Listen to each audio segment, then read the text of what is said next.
Hello friends, Crystal here, your Vitamin BF, and welcome back to my YouTube channel where we have been discussing the chakra system and the nervous system over the last several weeks. And I thought, you know what, before we cover the last two, which is the third eye and the crown, let's talk about what's been happening within the body, because we take in so much information. And what's the sense of taking on information if we're not actually utilizing it and embodying it and integrating it? So let's do a little recap. If this is your first time here, welcome. I'm so happy that you have found me on my little corner of the internet. If you have been here before, welcome back. So let's start with the beginning, the root chakra, the first chakra of our chakra series. Now, the root is dealing with the survival, right? This is our body. This is our tangible resources right here on earth. This is what that's dealing with. Resources, money, food, health, safety, shelter, the basics of being a human here on Earth School. So, but a little bit of recap. Remember, chakra is standing for spinning wheels or disc, and these are just different energy centers that are moving up through our bodies. All right, so we covered the root chakra, talking about our survival. What I want you to really focus in on is that the opposite or the antithesis of this root chakra is fear. When we are in fear, it is basically showing and letting us know that our root chakra is not safe. The first chakra is about safety, about survival, about our needs being met. So if there is fear in the body, that means there is an incongruence, there is a stagnant, a stuck, an open and or closed center dealing with our root. So how do we move past this? Some people say, fear is the absence of love, and also fear is considered to be false evidence appearing real. Now, it could be obviously very real in our body if we feel unsafe. So how do we move from survival to safety for our root chakra? Well, one of the things we want to focus on is understanding our bodies. What is it that we are needing?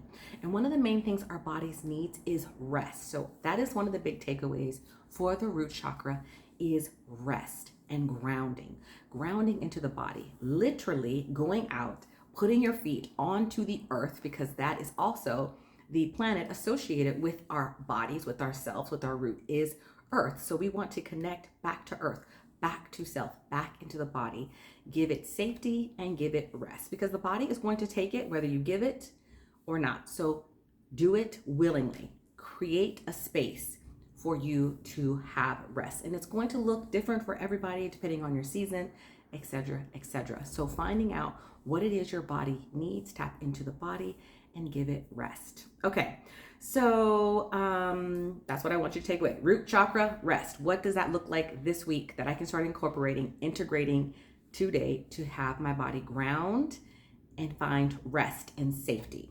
All right, so the second chakra is water, or the sacral chakra. So the first one was earth, root, and then the second one is water, the sacral chakra. Now this was our pleasure center. This was about flow. This was about duality. This was about pleasure, about connection. Its antithesis is guilt. So I want you to think about, what have you been conditioned to think in your life that maybe you enjoy, that feels good, that is told to be bad or that's not good, and you experience guilt over? And I want you to reconsider, one, where did this information come from, and does this hold true? I want you to really be mindful of what it is that you are wanting in your body, how you want to feel in your body. It's not just about surviving and living, right? It's about enjoying this time here on earth and experiencing our pleasure center, not to get stuck in it and not to overindulge, but to find that balance. Water is very fluid. It moves. It's a ebb and it's a flow. That's the same way with our pleasures. We don't want to overindulge in them, but we do want to engage with them as well. So finding that balance, finding that harmony. It doesn't have to be this one point, this one point. I've deprived myself of this, and so now I get this. It could just be ebb. It may be seasons where you are really leaning into lots of pleasure and joy for yourself, for your body, and then there may be seasons where not so much. But finding that rhythm, balance, harmony for you and your body is key. So I want you to think about, for the second chakra, the water and how it ebbs and flows. And I want you to think, how can I integrate starting this week more flow, more balance, more harmony into my life? I want you to think about drinking water and speaking affirmations into it. Our bodies are primarily made up of water. Our cells, memory is held in water. So I want you to speak these affirmations and these loving kindness to your body as you ingest it. I want you to, when you take baths or showers, to think of anything that is not helping you, serving you, edifying you, being washed away as well. We're going to move on to the third chakra, which was the solar plexus, which is the fire element. We were dealing with two passive, earth and water was very passive. Now fire is like, that's the energy, that's the get up and go. That is, burning away anything that doesn't serve us. It's associated with the sun. And I want you to think about being you, being your bright, amazing self, being the you that, children, have you ever seen children? They will perform, they'll dance, they'll sing, they're just them. The sun, same thing. It's just out here shining. It doesn't care if you're hot. It doesn't care if you don't like it. It is being its full self. So I want you to embody the microcosm of the sun, of the light. And I want you to think about how you can show up this week in your more authentic self. I want you to think about burning things away that do not align to your highest self. I want you to focus on the action that you take. We're not in the passivity anymore. We are living in our transformation. We are actively choosing. We are creating consciously our life. So that's what I want you to think about when you think about the fire chakra, the solar plexus, chakra number 3. And I want you to release paradigms that no longer serve you. What can you release this week that no longer serves you? It could be something very simple. Like, you know what? It doesn't serve me to get up at 3 a.m. That doesn't work for my life. And I'm going to release not doing it because it's like, oh, if you're not doing this, then you must not care about your health. No, it can look so many different ways. Whatever the belief that you have that doesn't feel aligned to your true authentic nature, burn it away. Think about that chakra, just burning it away, and you creating more safety, health, vibrancy, esteem, transformation in your life by using this third chakra.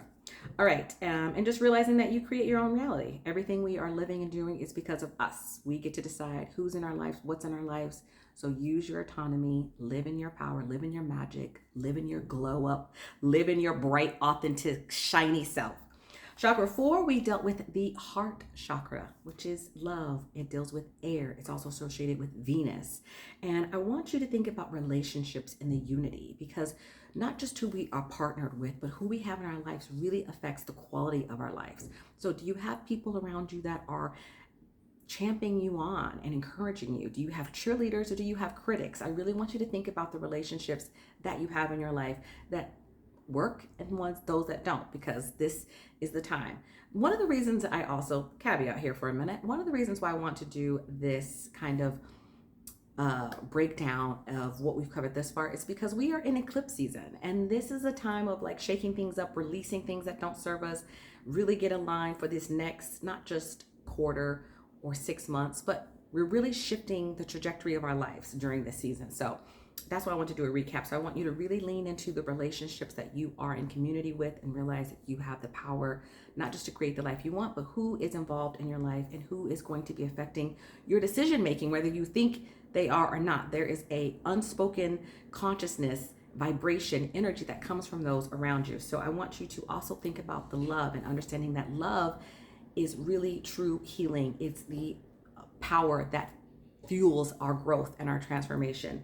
So I want you to focus on the breath this week. Really focus on opening and expanding your heart space and your lung capacity, and really opening to receive, not just to give, but to receive. And I want you to go back to the water feature, thinking about how we're using more balance and harmony. That also goes with our heart space. Who are we loving? Who are we giving this energy to? Who are we pouring ourselves? Is it reciprocated? Are we being poured back into as well? That is what the love heart chakra is all about. The relationships, the unity, coherence, balance, healing. All right. And then the fifth one for our recap that we just covered last week was dealing with the throat chakra. And this is about not just the throat, but sound, vibration, the ether, and it's ruled by the planet Mercury. Mercury is also ruled by Virgo and Gemini, really in the mind. So I want you to really focus on what you are speaking, because what you are speaking, you are creating. I talked about it a little bit earlier about creating consciously. This is literally putting words into action, into play, into creation of what you're speaking. Not just what you're speaking, but what you're thinking, because what you think, you usually speak. So being very, very, very conscious of the vibration that you are sending out into the world, about the thoughts that you are thinking, about the energy that you are holding. The sounds, everything has a vibration. What is the vibration that you are putting? Are you thinking of higher vibrational or lower vibrational? Because that is what you're going to bring more of. That's what you're going to create. And that etheric plane that we are operating in by our speech, by our vibration, by our thoughts, is what's correct, or that's creating our life. So with the throat chakra basically being the gateway to our consciousness, we are opening up. Right? We've worked with all these chakras, and now we're going to think about this week in particular, what we can speak. Speaking of that, we're going to think about a mantra, because remember, mantra is about protection of the mind. What are you speaking to yourselves repetitively? These are the cycles that are going to create momentum and continuous change. When we are speaking and thinking the same things, it's going to build upon that.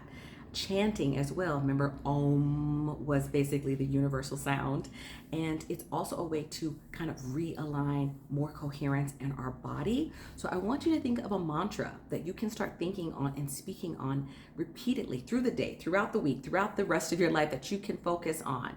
One of my personal ones is everything works in my favor. I get everything I want. These are things that I'm constantly thinking in my head and actually verbalizing to myself, to others. And guess what?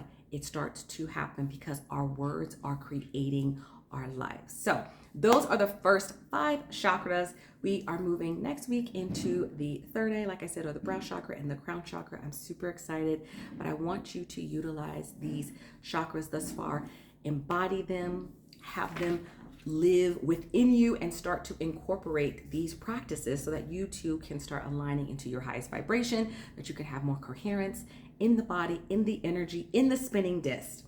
I want to leave you with different words you can write with if you journal or speak. And starting with the root chakra, I am, very powerful. What you say after you create. So I want you to think of something, I am, a mantra that you can speak over. Then moving up to the sacral, I want you to write down, I feel. And I want you to really embody, what is it that you want to feel? If you've never felt safe, what do you think it would feel like? If you want to feel very abundant and prosperous, what do you think that would feel like if you've never had it? I want you to really embody the feelings. The next one, solar plexus, which is I do. Remember, that's our action. So what do you do? How do you show up in the world? I do what? Fill in the blank. The next one, our heart chakra, I love. What do you love? I want you to speak loving words to your body, not just to people, places, things, to yourself. You are your greatest gift. You are your most important relationship. And the last one, write down, I speak. I speak truth. I speak love. I speak grace. I speak joy. I speak abundance. Whatever that is, I want you to focus, speak it, think it, feel it, embody it, and watch your world create such magic, such beauty outside of this 3D, and you live in the ethers, and you're able to create on levels and dimensions you didn't even think was possible. All right, so I will see you next week. Please drop in the comment which possibly is your favorite, or what are you leaning into this week, and so on, as you incorporate and integrate these chakras for your nervous system. I'll see you next time. Bye-bye.